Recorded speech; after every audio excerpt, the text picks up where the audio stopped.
All right. So I guess this is a little different because I haven't done a review for Ruby on this channel, despite the fact that most of my content involves Ruby. But anyway, I am doing RWBY The Session. So, what is RWBY The Session? Well, in 2017, they released a light novel about Ruby's adventures from what I believe to be between volumes 1 and 2, sort of taking place during the summer break or break they had from school, and they go on vacation to a tropical island where they get into adventures. And since this is pre volume 4, that means Roman Torchwick eventually shows up anyway. And I'm gonna be real, there will be minor spoilers ahead. I'm not gonna try to spoil anything just because I'm gonna be real. None of y'all have read this. Like, I know some of you have read this, but like most of you, probably not. Why? Well, because for some forsaken reason, they never gave an English translation, and the only translation I could find was a fan translation, and then I turned that into an audiobook and yada yada. So basically, I finally got to listen to it. I finally got to hear about it, and I must say, it is a decent book. Now, I won't necessarily say that it's the best piece of Ruby media, not by a long. Honestly, if I'm being real, I don't even think it's the best book, but that's for later on.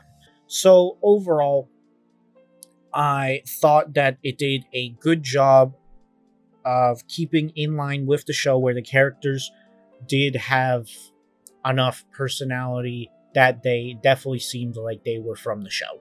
It did not feel too out of place, even though it was written by someone different. It did feel like they were reading, or they at least watched and thoroughly understood the show. Now, I am going to say this a little bit. The Ruby timeline is starting to get a little weird, just because there's Ruby's Volume 1 and 2, and between 1 and 2 there's the events of Ice Queendom, and now there's the events of the Session. So, on the other hand, though, from what I remember, Ice Queendom doesn't take... It takes place in this... in the mainline continuity. However, it also takes place in other continuities, but each way is shown differently. So what we observed the version of Ice Queendom that happened in a different continuity. Therefore, it is basically Ice Queendom events happened in the official Ruby timeline, but we did not see it. We saw a different version of it. So, RWBY The Session does at least make a little bit of sense, because if we're being real, from how Ice Queendom portrays it, it doesn't seem like there's any time for the break. Like, they literally have their break, Weiss gets infected, then they all have to do that. So it would be really weird if they went to a tropical island for a vacation, you know? And also, Weiss is in the book, so we know it's not like they were forced to go to clear their heads for Ozpin. And on top of that, they are given information about Blake being a Faunus in Ice Queendom. But in the Session, actually, this is the first time that Team Juniper ever finds out about Blake being a Faunus. Which, diving into that and, exploring their character a little bit, I think that the way they handled it felt definitely in character for Team Juniper. And that reaction to Blake being a Faunus, obviously, it wasn't bad. And I would say it's really good. However, it does have an underlying issue that is throughout this entire book. Ren just really doesn't exist. Like, I can genuinely think of 2 examples of Ren being a real character in this book. And while I do understand that when you really think about it, they are trying to write 8 characters, right? Team Ruby, Team Juniper, plus the book exclusive people. So the main villain and the I forget her name, but the small female scientist. So they're also introducing those two. And then there's the CEO, and then, you know. So they're trying to balance at least 10 characters and give them enough screen time, enough to do, and enough character development, right? So obviously some are going to be less developed than others. But one thing I found particularly odd is that Nora at least had a set of interactions with the cast that I feel Ren was denied. Now, the beginning of the very book, and as I was getting into, minor spoilers, we find out that Ren was going with John to a technology competition, but showcase, I guess is the better term. And in this instance, we find out that Ren was going for a pancake machine. Now, I actually like this. I think it's a good build-up of how Ren and Nora do have a dynamic with pancakes. Is their own thing that they have going on. So having this play a part in the book is actually interesting, and I really do enjoy it and think it's a good build-up of Ren's character from the show. And then there's the very end where he's coaching John when John is about to do something reckless to try to be a hero, right? So he helps him in that. Again, minor spoilers. But apart from those two instances, I would say that Ren really doesn't do that. Oh, no. There is one more where I believe Ren is giving his opinion on whether or not they should really talk about Blake being a Faunus. Not necessarily that he's against Faunus in any way, but they were discussing it back in the room, right? Now, that's not necessarily to say it's a bad thing in any sense of the word, but the fact that in this book, this whole book, like the audiobook is over 7 hours, and I would say that Ren only has 3 scenes where I would say he even affects the plot. It really doesn't flesh out his character very much, and apart from the pancake one, I would say that it's just not very interesting, which is odd compared to Nora, where Nora normally occupies the same space, where they don't really get developed until volume 4, and we all know that. But she was definitely more of a force in the book, which does kind of fit their personalities, obviously due to the fact Nora is much louder and in your face, but I still do wish that Ren had more stuff to do. Like, for example, there was a scene in the book where Pyrrha was knocked unconscious and Nora was carrying her, and that was given to Nora, right?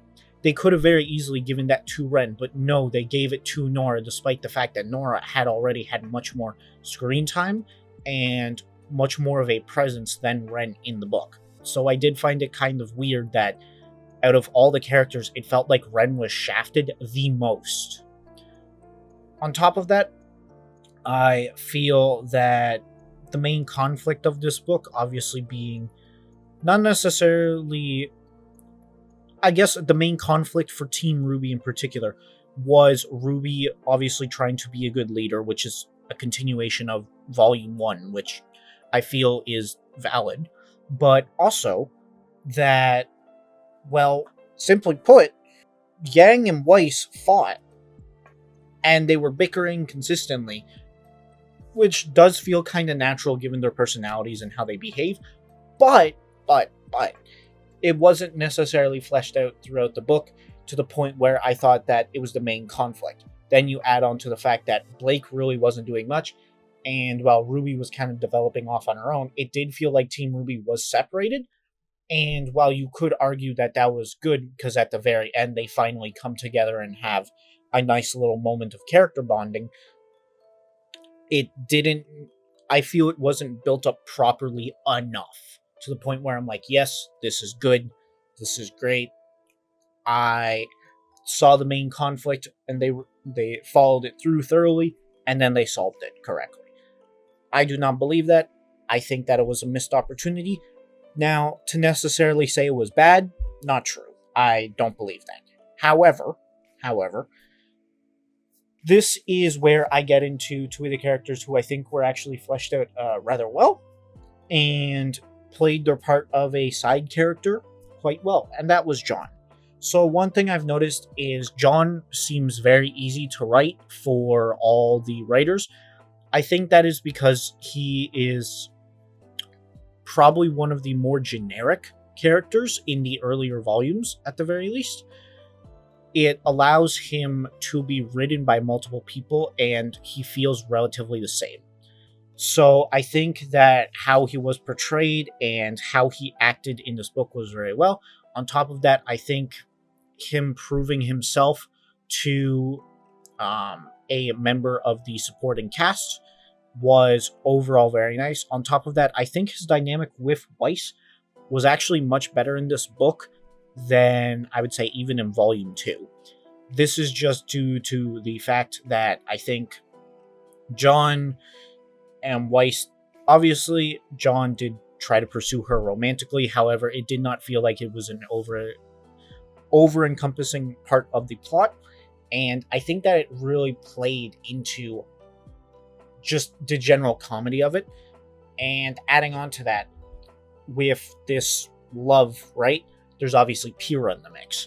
Now, Pyrrha once again shows minor signs of jealousy.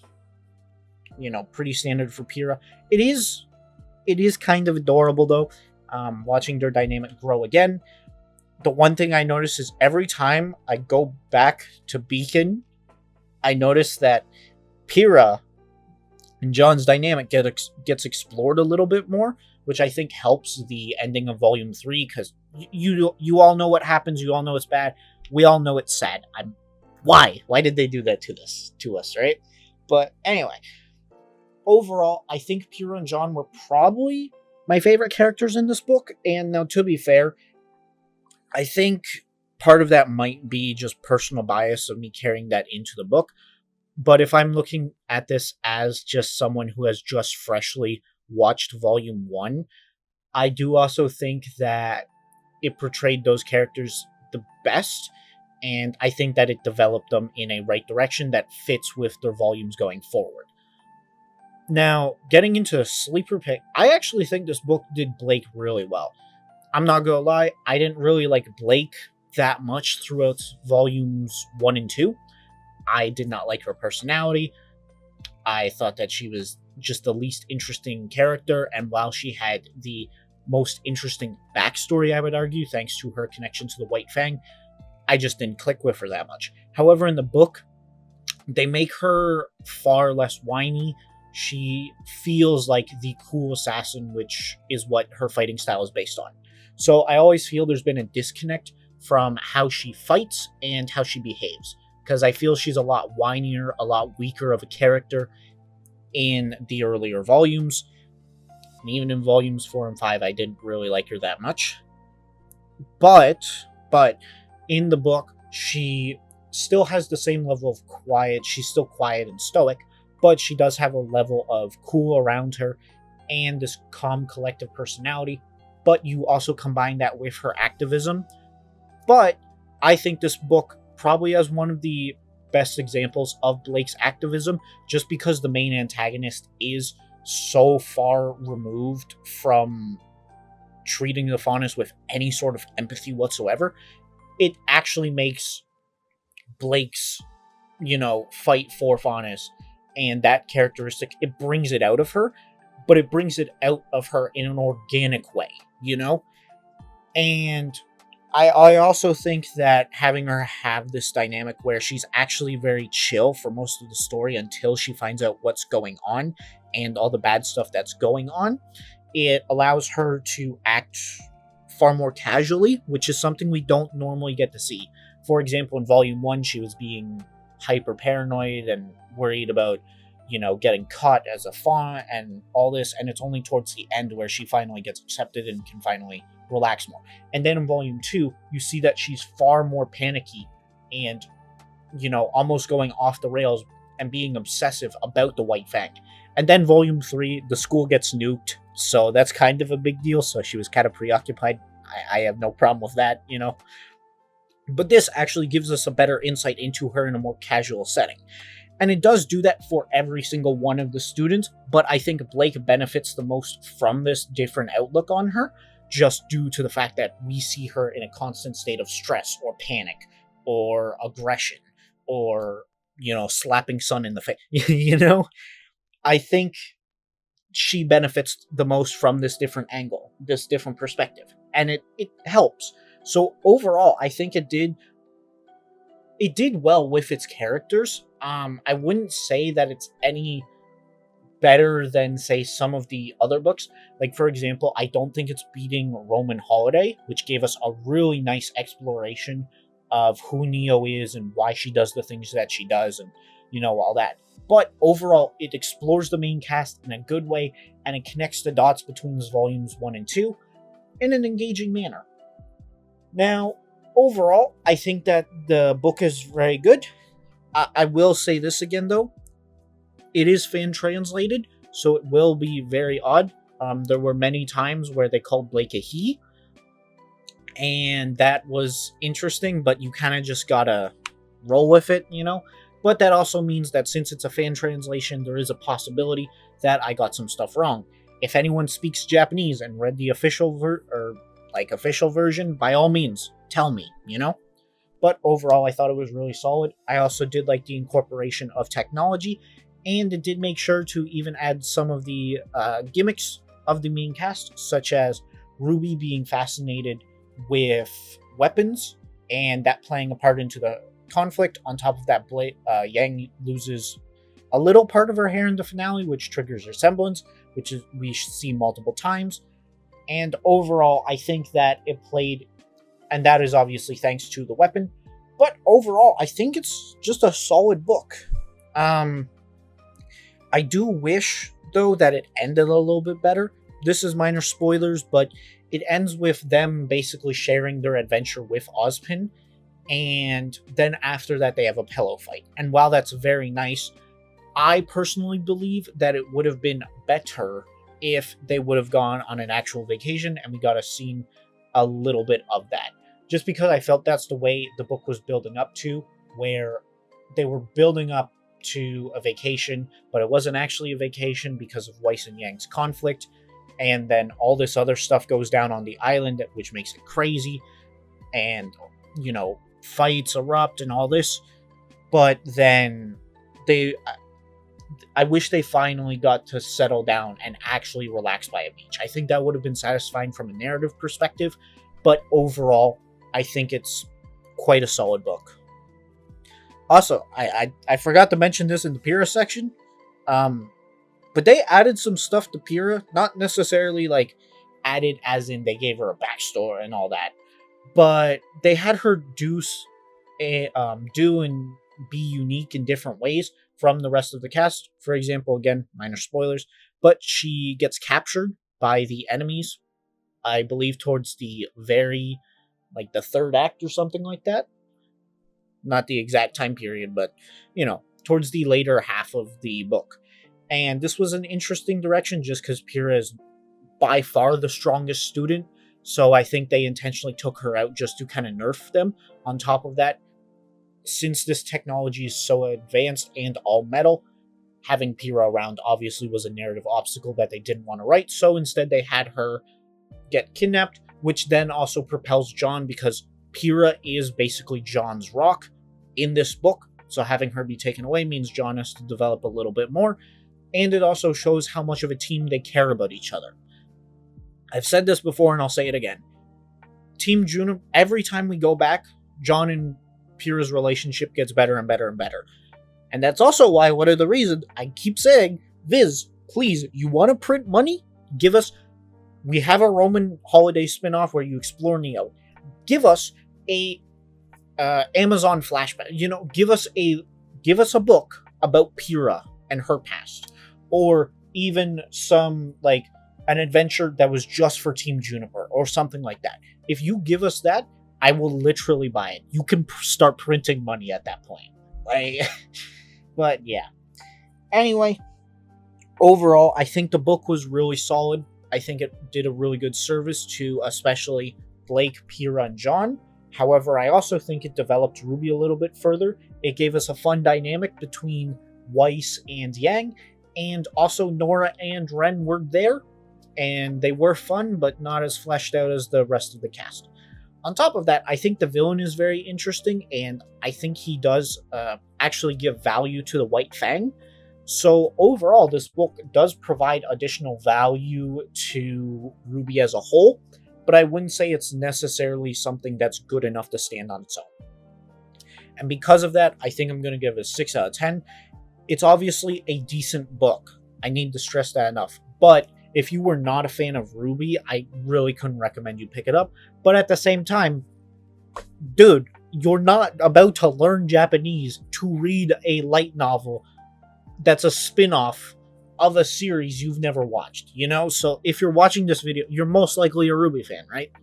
But yeah, overall, it's a fine book. 6 out of 10. It's good.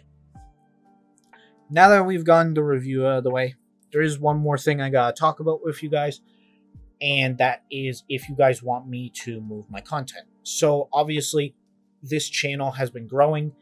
I'm really appreciative of that. And one thing I found is that people really do want me to upload more. But if you guys know this or not, I have a main channel. That main channel I try to upload weekly on, and then this second channel is basically my fun side project. So what I was thinking I could do is I could start uploading my main channel content over here. Obviously not my main, like, you guys are not, I'm not gonna throw Avaverse Gundam Wing at you guys. I'm not gonna do that. But I have a bunch of RWBY videos. I might throw them up on here. But that's only if you guys actually want it, because that will give you more consistent content. And considering I have like over 20 RWBY videos on my main channel, if I move them over here, that would be 20 weeks of continuous straight content. I will also be putting a community poll out there to see what your guys' opinion of that is. But yeah, overall, I just want to know what your guys' opinion is, because, hey, you can get more consistent content, but at the same time, I understand if you guys don't want me to re-upload content, because it would be RWBY content taken straight from my main channel and putting it here. But yeah, that's all for now. I hope you guys had a fun time, folks, and this is it. I'm signing off. Goodbye.